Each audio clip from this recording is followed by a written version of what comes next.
आप लोगों ने भारतीय कुश्ती संघ के बारे में सुना होगा। ये आप देखेंगे पहलवानी से जुड़ी हुई संस्था है। और अभी ये चर्चा में इसलिए है क्योंकि आप देखिए कुछ खिलाड़ियों ने इस संस्था पर और इसके जो अध्यक्ष हैं ब्रजभूषण शरण सिंह, इनके खिलाफ यौन उत्पीड़न और परेशान करने का आरोप लगाया है। और इस संस्था का हेडक्वार्टर यानी कि मुख्यालय नई दिल्ली में देखने को मिलेगा। आज हम लोग जो सांसद बीजेपी के हैं ब्रजभूषण शरण सिंह, जिनका नाम इस विवाद में सामने आया है, इनके बारे में एक सामान्य जानकारी देख लेंगे, इनके बारे में जान लेंगे। देखिए, अब आरोप लगा है, अब इसकी जांच होगी। और इससे पहले भी आप लोगों ने देखा है कि कई तरह के आरोप कई और मंत्रियों पर लग चुके हैं। अभी हाल ही में आप लोगों ने हरियाणा में देखा होगा, फिर आपने देखा होगा कि उन्हें खेल मंत्री से हटा दिया गया। अब जांच होगी, जांच कब आएगी, क्या निकलेगा, ये तो आने वाला वक्त ही बताएगा। और ब्रजभूषण सिंह शरण सिंह को आप लोग अपनी स्क्रीन पर भी देख रहे हैं। और अभी आप देखेंगे कि एक खिलाड़ी, जो पहलवान खिलाड़ी हैं, वो धरना प्रदर्शन भी कर रहे हैं। और जो ब्रजभूषण सिंह है, ये उत्तर प्रदेश से आते हैं और वो उत्तर प्रदेश से लोकसभा सदस्य भी है वर्तमान में। और आप सभी जानते हैं कि उत्तर प्रदेश राजनीति की दृष्टि से भी काफ़ी महत्वपूर्ण है। इसकी राजधानी लखनऊ है, अंतर्राष्ट्रीय सीमा इसकी नेपाल से लगती है, देखिए। और यहाँ विधानसभा में 403 सीटें हैं, विधान परिषद भी है जिसमें 100 सीटें हैं, राज्यसभा में 31 सीटें हैं, लोकसभा में 80 सीटें हैं। 2,40,928 वर्ग किलोमीटर में फैला हुआ है आपका उत्तर प्रदेश। तो इनका ब्रजभूषण शरण सिंह इनका पूरा नाम है। और इनका जन्म आप देखेंगे कि कब हुआ था।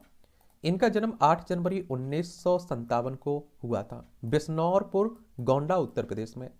हिंदू हैं और इनके पिता का नाम श्री जगदम्बा शरण सिंह, माता का नाम श्रीमती प्यारी देवी, इनकी पत्नी का नाम श्रीमती केतकी सिंह देवी है। और इनका अपने क्षेत्र में अच्छा प्रभाव है, ये भी देखने को मिलता है। 2 इनके बेटे हैं, 1 बेटी है। और इनकी शिक्षा की बात करें तो MA LLB साकेत महाविद्यालय, अवध विश्वविद्यालय फैजाबाद से इन्होंने शिक्षा ली हुई है। एक कृषक हैं, सामाजिक कार्यकर्ता हैं, संगीतकार भी हैं, खिलाड़ी भी रहे और शिक्षा शास्त्री भी हैं। और भारतीय जनता पार्टी से जुड़े हुए हैं। भारतीय जनता पार्टी की बात होती है तो आप सभी जानते हैं कि 1980 में इस पार्टी की स्थापना हुई थी। तो आप देखेंगे कि राजनीति में इन्होंने पहली बार 1979 में पहली बार छात्र संघ चुनाव लड़ा और भारी मतों से इन्होंने चुनाव भी जीता। इन्हीं से इनकी राजनीतिक यात्रा शुरू होती है। इसके बाद से ही पूर्वांचल के जिलों में वे एक युवा नेता के रूप में चर्चित होने लगे। लोगों की माने तो कुश्ती, दंगल, दौड़, घुड़सवारी क्षेत्र में लोग उनके नाम पर शर्त तक लगा देते हैं। और छात्र राजनीति से उन्होंने 1987 में पहली बार गन्ना समिति के चेयरमैन का चुनाव लड़ा और इसे भी जीत हासिल की। फिर आप देखेंगे कि वर्ष 1988 में बीजेपी के संपर्क में आए और हिंदूवादी नेता के रूप में छवि बनी इनकी। और बीजेपी के संपर्क में आने के बाद ब्रजभूषण ने पहली बार MLC का चुनाव लड़ा, लेकिन 14 वोट से इन्हें हार मिली। फिर आप देखेंगे दूसरी ओर राम जन्मभूमि आंदोलन भी इस समय चल रहा था, तूल पकड़ रहा था।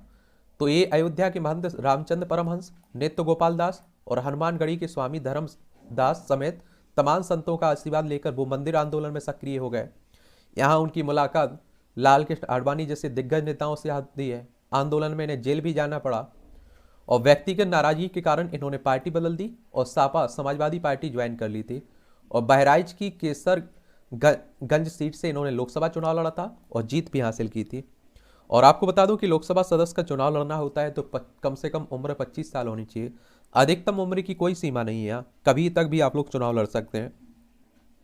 और इनका चुनाव डायरेक्ट जनता के द्वारा होता है। जिनकी उम्र 18 साल हो चुकी होती है वो लोग मतदाता बन जाते हैं, वही चुनाव करते हैं। फिर आप देखेंगे ब्रजभूषण शरण सिंह ने 1991 में पहली बार सांसद चुने जाते हैं। 1991 के बाद से 1999 तक हुए लोकसभा चुनाव में ब्रजभूषण शरण सिंह ने लगातार जीत हासिल की। 2004 में भी लोकसभा चुनाव में भी ब्रजभूषण सिंह ने जीत दर्ज की। और 2009 के लोकसभा चुनाव में ब्रजभूषण शरण सिंह ने भाजपा का हाथ छोड़कर समाजवादी पार्टी से चुनाव लड़ा और 63,000 वोटों से जीत हासिल की थी। और 2014 में की लोकसभा चुनाव में एक बार फिर उन्होंने भारतीय जनता पार्टी में शामिल हो गए और केसरगंज लोकसभा सीट से चुनाव लड़ा और चुनाव जीतकर भी हासिल की जीत। फिर 2019 के लोकसभा चुनाव में भी इन्होंने केसरगंज लोकसभा सीट से चुनाव लड़ा और जीत हासिल की इन्होंने। ठीक है, राम मंदिर में आप देखेंगे आंदोलन में जेल भी गए। एक पंडित सिंह और बृजभूषण शरण सिंह की दोस्ती और दुश्मनी की काफ़ी कहानी सुनी जाती है कि पहले ये दोनों बड़े अच्छे दोस्त हुआ करते थे, आगे दुश्मन बन गए थे। यहाँ यह कहानी गोंडा की है। ये कहानी गोंडा जिले की सियासत के दो सबसे बड़े किरदारों की है, विनोद कुमार सिंह और पंडित सिंह। और एक तरफ ब्रजभूषण सिंह। पंडित सिंह और ब्रजभूषण सिंह अयोध्या से सटे हुए इस जिले में हमेशा से दो ध्रुव रहे हैं। ठीक है, तो यही एक शॉर्ट बायोग्राफी आप लोग कह सकते हैं ब्रजभूषण शरण सिंह की है। किसी और के बारे में जानना हो, कोई चर्चा में रहता है तो हम लोग उसके बारे में बात करते रहते हैं। आपकी भी किसी को जानने की दिलचस्पी है तो नाम उसका आप लोग लिख सकते हैं नीचे, बता सकते हैं। ठीक है।